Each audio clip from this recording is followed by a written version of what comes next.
In one of the most prestigious neighborhoods in New York on Manhattan stood the mansion of John Smith. This evening was special. John and his wife Mary were hosting a lavish party, inviting the city's most influential and wealthy people. The mansion shone with lights, and guests, dressed in expensive attire, enjoyed exquisite dishes and drinks. John Smith's mansion was a true work of art. High ceilings, marble floors, and luxurious crystal chandeliers created an atmosphere of grandeur and wealth. Guests, dressed in elegant suits and dresses, enjoyed exquisite dishes and drinks, conversed, and laughed. At the center of everyone's attention was Mary Smith, John's wife. She shone in her designer dress adorned with diamonds and felt like the queen of the evening. Her laughter rang in the air, and guests admired her elegance and confidence. Mary was the perfect hostess, and this evening was meant to be another triumph in her life. She knew her husband, John, was proud of her, and this gave her confidence. Mary loved being the center of attention, and tonight was her chance to show everyone how magnificent she was. Sarah, the maid, quietly and unobtrusively served the guests. She was young and modest, but her eyes shone with intelligence and determination. Sarah knew her work was important, and she tried to do it the best she could.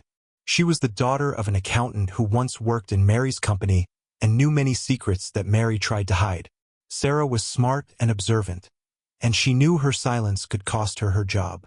Sarah held the tray with both hands, and although her movements were usually confident and smooth, at that moment her hands suddenly trembled. The glasses clinked, and the bright red wine spilled, darkening on Mary's expensive silk dress. Seconds stretched like an eternity, and a tense silence hung in the air. The guests froze, as if waiting for the impending explosion. Sarah paled, and her heart pounded wildly. She immediately began to apologize, her voice trembling. "I'm sorry, Mrs. Smith, I accidentally." But Mary didn't let her finish. Her face flushed with anger, and she exploded. "How dare you? You ruined my dress. Do you know how much it costs?" she shouted, her voice sharp and piercing. Mary's eyes flashed with anger, and she was on the verge of losing control. Her hands trembled, and it seemed that even her lips twisted with rage.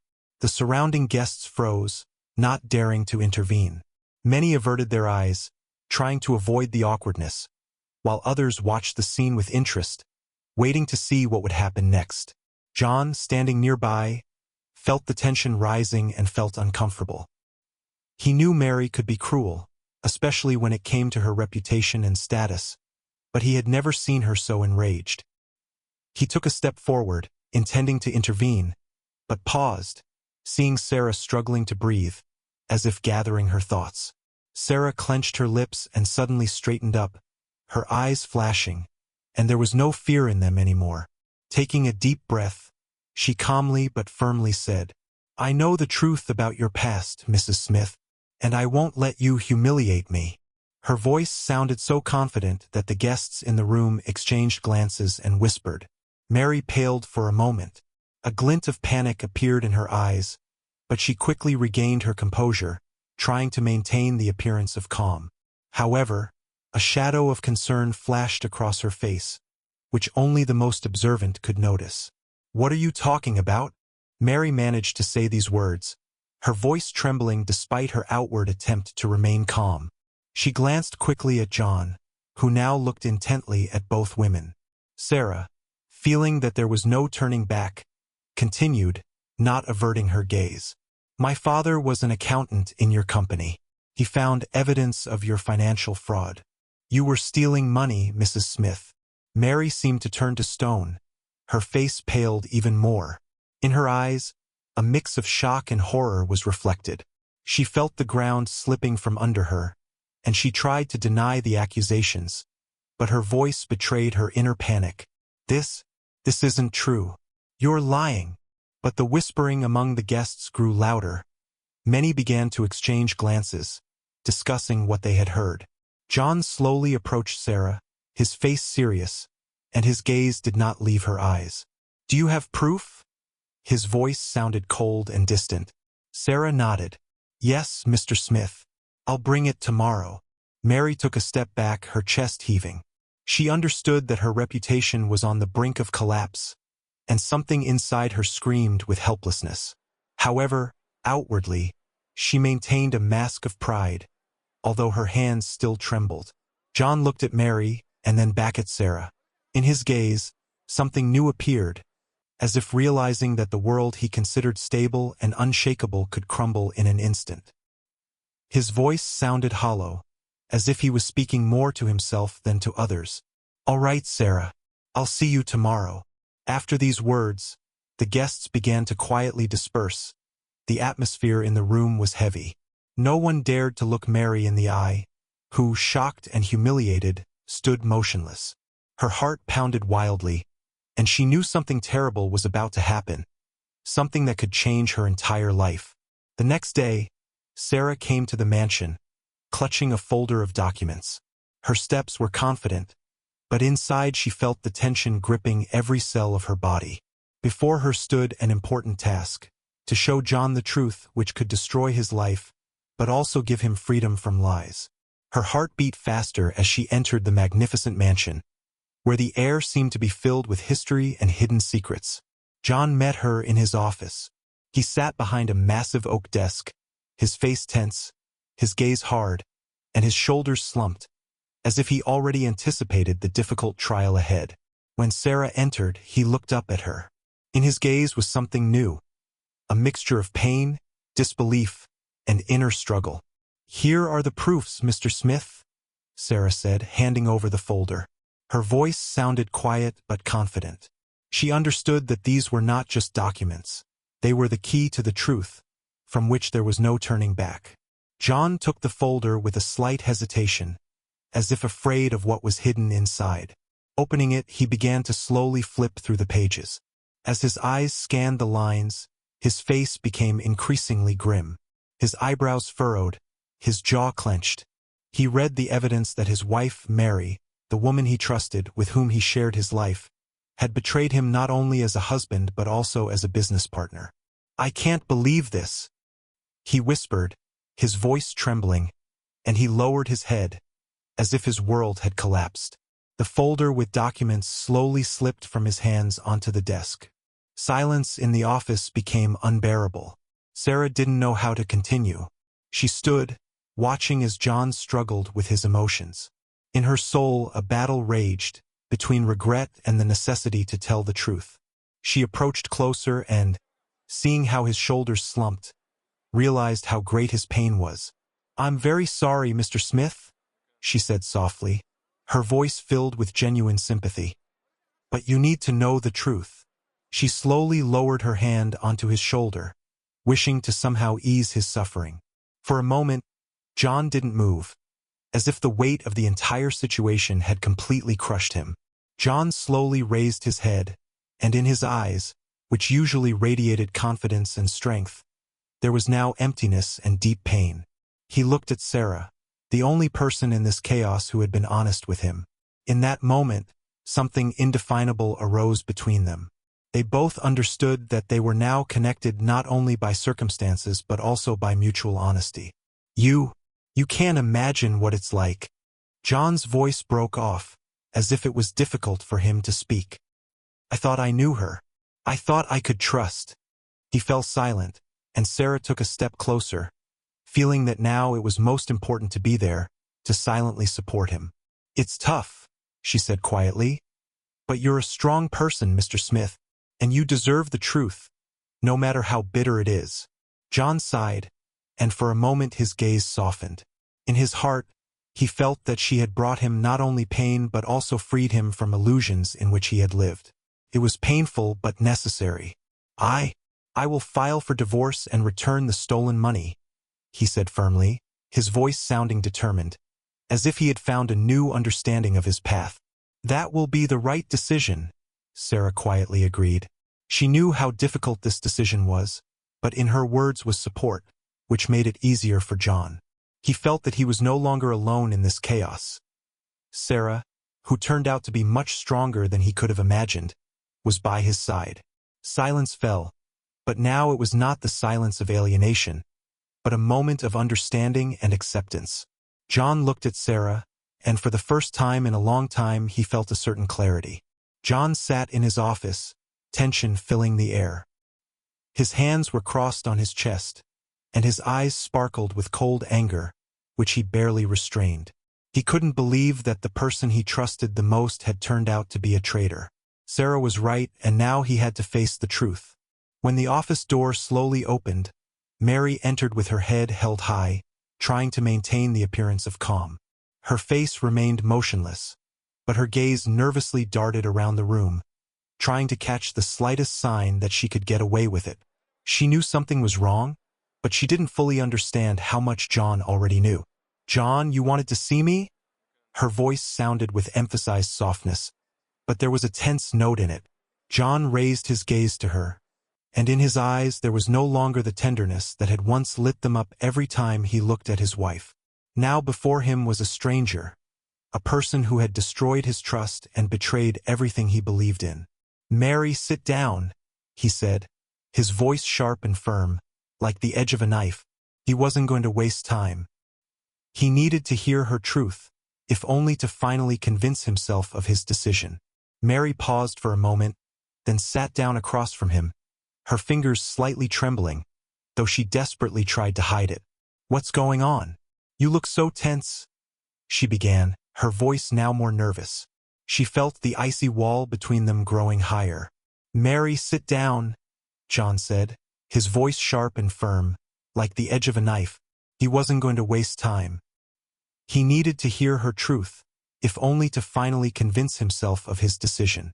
Mary paused for a moment, then sat down across from him, her fingers slightly trembling, though she desperately tried to hide it. "What's going on? You look so tense," she began, her voice now more nervous. She felt the icy wall between them growing higher. "This is what's going on, Mary," he said with difficulty, restraining his emotions. Then he abruptly threw the folder with documents onto the table, which Sarah had given him. "Here is the evidence that you were stealing money. You betrayed me, betrayed our company, and what's worse, humiliated the people around you." Mary froze for a moment, her face paled, but she quickly regained her composure. This was the moment when she realized that all her attempts to hide the truth had failed. However, she was not going to give up so easily. "John," she began, trying to regain control of the situation. "This is all a misunderstanding. I did it for us, for our future. You yourself know how difficult it was to keep the company afloat in recent years. I was just trying to provide for us." Her voice trembled, but she tried to sound confident. She looked at him, hoping to see at least a shadow of doubt, that her words could find a response. But John sat motionless, his face remained impassive, and the anger in his eyes only intensified. "For us? Stealing for us? Humiliating people for us? How can this be for us when you built your future on lies and on the backs of others?" he sarcastically asked, his voice sounding almost mocking. "How can this be for us when you built your future on lies and on the backs of others?" he sarcastically asked, his voice sounding almost mocking. "How can this be for us when you built your future on lies and on the backs of others?" he sarcastically asked, his voice sounding almost mocking. Anger in his voice grew with each second. His hands, clenched into fists, betrayed how hard he was trying to restrain himself. Everything he felt for Mary, love, trust, respect, was destroyed. He had only one thing left to do, to end this betrayal once and for all. Mary realized that everything was not going according to her plan. Panic began to rise within her. She tried to speak again, but the words stuck in her throat.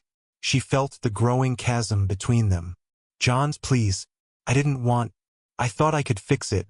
Fix everything." She spoke quietly, her voice becoming increasingly desperate. "We could start over. Everything can be fixed if we are together." But John didn't hear these words. His gaze was directed straight into her eyes, and in it there was no place for doubts or forgiveness. He stood up from behind the desk, slowly walked around it, and stood right in front of her, his figure seeming huge, as if pressing on her not only physically but also morally. "I can't trust you anymore, Mary. You destroyed everything we had. And I don't want to be a part of this anymore, he said in a low and cold voice, like a winter wind. He paused, giving her a chance to realize that their relationship was over. She saw it in his eyes. No excuses would help anymore. I'm filing for divorce, Mary, and I will return all the stolen money, he added firmly, as if he had already mentally broken all the ties that once bound them. Mary felt her world crumbling. She realized that she had lost not only her husband but also her power, status, and future, which she had so desperately tried to build. Her hands trembled, and she pressed them to her chest, as if trying to hold onto the remnants of what once made up her life. You can't just end it like this, John, she exclaimed, standing up, her voice sharp and full of despair. I did this for us. I was your wife, we went through so much together. You can't just leave me like this. But John was no longer listening to her. He turned away, making it clear that the conversation was over. His heart, torn by betrayal, could no longer feel either pity or love for the woman he once considered his life partner. Mary stood in the middle of the office, as if her world had finally collapsed. Tears, which she tried to hold back, slowly began to roll down her cheeks, but John didn't see them. He left, leaving her alone in the ruined world of her own illusions. The news of the divorce and Mary's financial fraud spread through New York with incredible speed, like a wildfire engulfing all social circles. Influential people with whom she socialized began to cautiously avoid her. The phone that used to never stop ringing with calls and invitations to parties was now silent. With each passing day, her name became more and more associated with disgrace rather than success. The city, in which she always felt like a queen, now seemed cold and hostile. Mary initially tried to deny what was happening. She called her friends, hoping for support, but their voices sounded distant, and meetings were canceled one after another. At social events, where she once shone, she was now met with only strained smiles and cold glances.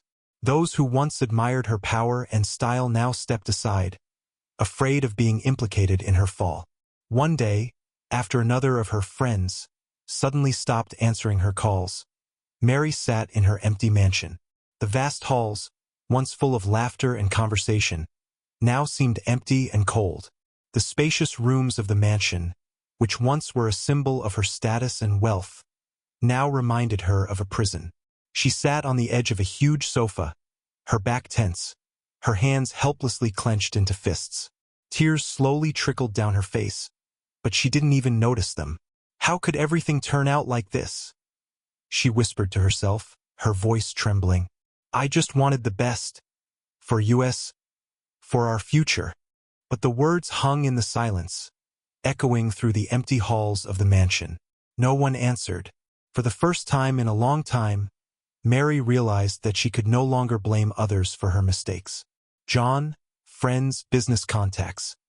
They all turned away from her, but it was she who, with her actions, drove herself into this corner. Mary remembered that moment in John's office when she tried to justify herself. Then she sincerely believed that she could regain control, that she could somehow regain his trust. But now all that seemed hopeless to her. She lost not only her husband but also herself, the woman she once was. She felt how the whole world was crumbling around her, like a house of cards.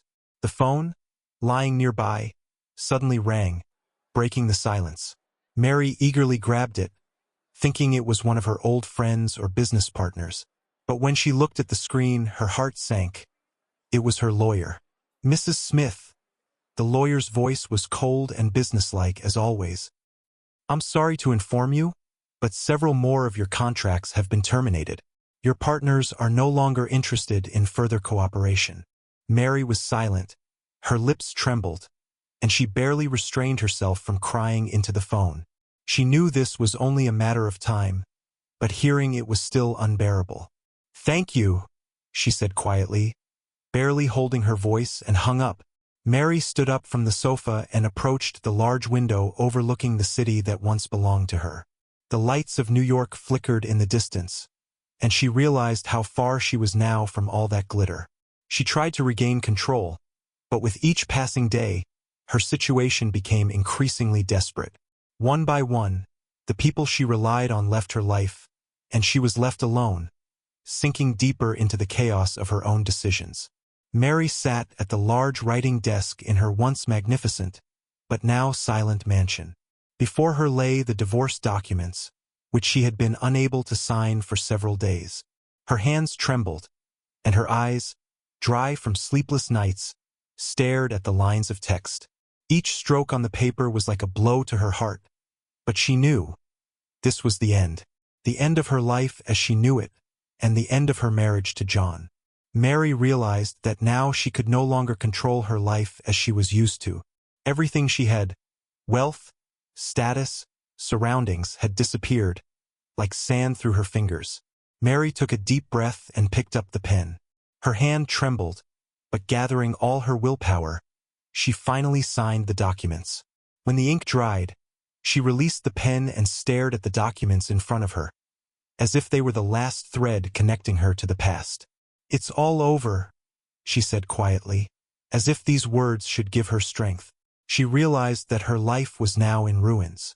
But despite the bitterness and despair, Mary felt a strange relief. She was no longer clinging to illusions. Reality had finally caught up with her, painful as it was. Meanwhile, John stood by the window in his office, watching the sun's rays reflect off the old trees in the garden. In his hands, he held an envelope with the signed divorce documents. This was the final chapter of his life with Mary. Complicated, full of illusions and betrayal. He felt the heavy burden slowly lifting from his shoulders, giving way to a new beginning. "This is the end," John said quietly, not taking his eyes off the view outside the window. "And the beginning of something new." Sarah entered the office, her steps light but confident. In her hands, she held a folder with documents related to their new project. Her face shone with calm confidence, which John began to appreciate more and more. She had become for him that which Mary could never be, a reliable partner, a person he could trust without hesitation. "Are you okay?" Sarah asked, approaching. She cautiously touched his shoulder, her touch warm and comforting. John turned to her, his face calm, but in his eyes, there was a hint of fatigue. "Yes, I think so. The signed documents. This is the end of everything I knew before," he said with a touch of bitterness, but then his voice softened. "But it's also the beginning of a new life, a life where I can be honest with myself." He paused for a moment, then, looking into Sarah's eyes, continued, "I never knew I would find light in this darkness, but you showed me that it's possible to live differently. You returned my faith in people, Sarah."